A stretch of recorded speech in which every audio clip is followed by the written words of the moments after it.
Pure Islamic mood کے ناظرین کو السلام علیکم۔ ابو مالک اشعری رحمۃ اللہ علیہ اپنے والد طارق بن اشیم سے بیان کرتے ہیں کہ انہوں نے نبی کریم صلی اللہ علیہ وآلہ وسلم سے سنا۔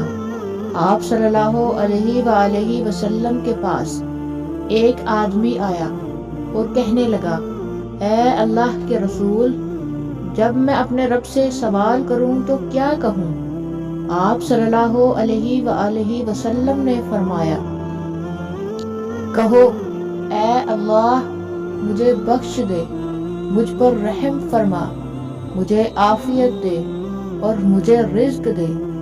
آپ صلی اللہ علیہ وآلہ وسلم نے چاروں انگلیاں ملائی سوائے انگوٹھے کے، یہ چاروں دعائیں تمہارے لیے دنیا اور آخرت کی بھلائی جمع کر دیں گی۔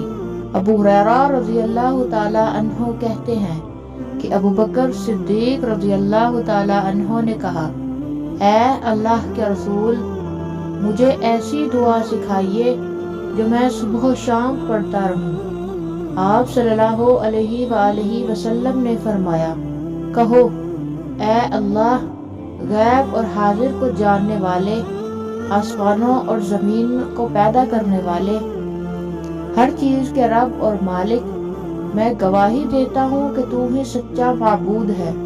میں اپنے نفس کے شر، شیطان کے شر اور شرک سے تیری پناہ میں آتا ہوں۔